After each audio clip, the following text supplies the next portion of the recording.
Good morning, welcome. So today would usually be day 69 of my spiritual virtue fast. And while my spiritual virtue fast is still going strong, today I'm going to do something a little bit different. I am still working on the tolerance, which is the spiritual virtue for today. So I will be presenting that hopefully tomorrow. What I'm going to do today is a reading from the King Selassie version of the Bible. We will pick up where we left off with part 18, reading of the Haile Selassie version of the Holy Bible, the Kebra Nagast part 29. All right, but first I'm going to sing that introductory song, One Drop by Bob Marley. Ooh, ooh, oh, oh, oh, feel it in a one drop, and you still find time to run. You're making a one stop, a generation gap. So feel the drum beat as a beat within, playing a rhythm, fighting against the system. Ooh, and I know just never let us down when we're right from wrong. And I know just never let us down. Oh no, no, no, no, no, no. They made the world so hard. Every day the people are dying. They made the world so hard. Every day the people are dying, yeah. For hunger and starvation,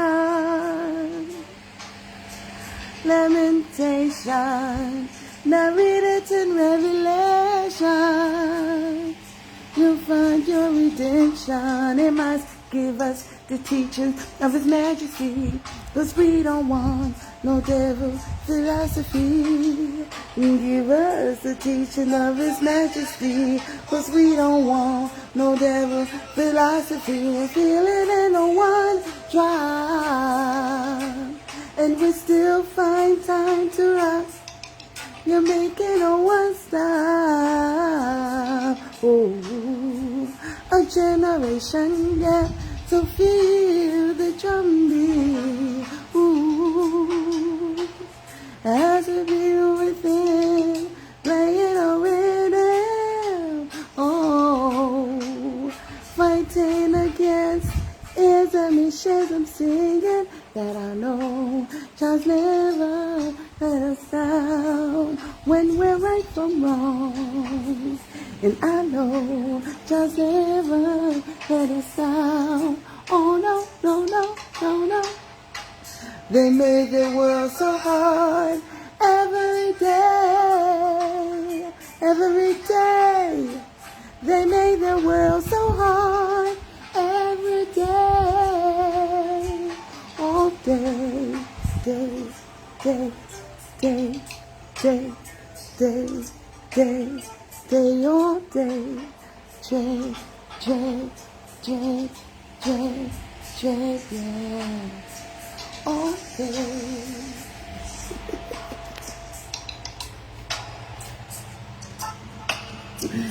All right.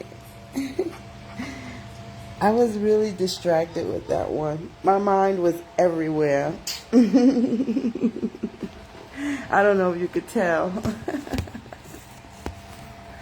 But, okay, so I was working with the spiritual virtue of tolerance. You know, I was dealing with some, because, you know, this stuff, I'm working from a personal perspective. And then with me writing it, I'm writing it from a perspective that's not too personal. And sometimes with some of these spiritual virtues, the lines blur. And because this is social media, I am not privy to having a whole bunch of folks I don't know so involved or having so much knowledge of my own certain personal things. certain personal things I don't mind sharing with you, but other personal things I feel that I need to keep them between myself and God. And so that's so with tolerance. And so God is working on me. Amen. Let's get with this Bible reading now, because I have work in about 10 minutes. All right. And so, this is the Bible. Holy Bible, King Selassie version, official Rastafari version. Okay. Rastafari Holy Bible, King Selassie version, containing the original and New Testament, plus the books of Enoch, Jubilees, and the Kebra Nagast excerpt. We in Ethiopia have one of the oldest versions of the Bible, but however old the version may be, in whatever language it might be written, the word remains one and the same. It transcends all boundaries of empires and all conceptions of race. It is eternal. H.I.M. Haile Selassie I. Rastafari edition, Blackstone Publishing, 2019. Okay, the Kebra Nagast. Number 29. Concerning the 318 patriarchs. Now we ordain even as they did. We know well what the apostles who were before us spake. We, the 318, have maintained and laid down the orthodox faith, our Lord Jesus Christus being with us, and he hath directed us what we should teach and how we should fashion the faith. The narrative of Solomon and the Queen of Sheba continued. And King Solomon sent a message unto the queen, saying, Now that thou hast come here, why wilt thou go away without seeing the administration of the kingdom, and how the meals for the chosen ones of the kingdom are eaten after the manner of the righteousness, and how the people are driven away after the manner of sinners? From the sight of it thou wouldst acquire wisdom. Follow me now, and seat thyself in my splendor in the tent, and I will complete thy instruction, and thou shalt learn the administration of my kingdom, for thou hast loved wisdom, and she shall dwell with thee until thine end forever. Now prophecy maketh itself apparent in this speech. And the queen sent a second message, saying, From being a fool I have become wise by following thy wisdom, and from being a thing rejected by the God of Israel I have become a chosen woman because of this faith which is in my heart. And henceforth I will worship no other God except him. And as concerning that which thou sayest, thou wishest to increase in me wisdom and honor, I will come according to thy desire. And Solomon rejoiced because of this message, and he arrayed his chosen ones in splendid apparel, and he added a double supply to his table. And he had all the arrangements concerning the management of his house carefully ordered, and the house of King Solomon was made ready for guests daily, and he made it ready with very great pomp and joy, and in peace and wisdom and in tenderness, with all humility and lowliness. And then he ordered the royal table according to the law of the kingdom. And the queen came and passed into a place set apart in splendor and glory, and sat down immediately behind him, where she could see and learn and know. And she marveled exceedingly at what she saw and at what she heard, and she praised the God of Israel in her heart. And she was struck with wonder at the splendor of the royal palace which she saw, for she could see, though no one could see her, even as Solomon had arranged in wisdom for her.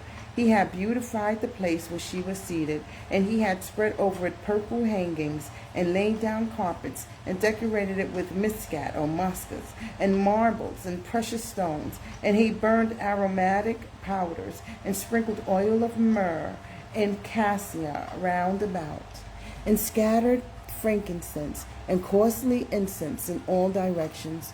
And when they brought her into this abode, the odor thereof was very pleasing to her, and even before she ate the dainty meats therein, she was satisfied with the smell of them. And with wise intent Solomon sent to her meats which would make her thirsty, and drinks that were mingled with vinegar, and fish and dishes made with pepper. And this he did, and he gave them to the queen to eat. And the royal meal had come to an end 3 times and 7 times, and the administrators and the counselors and the young men and the servants had departed. And the king rose up, and he went to the queen, and he said unto her, now they were alone together, take thou thine case here for love's sake until daybreak.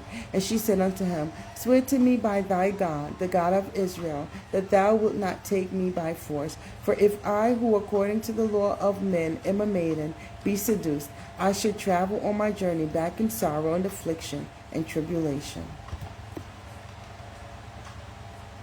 Wow, that's deep.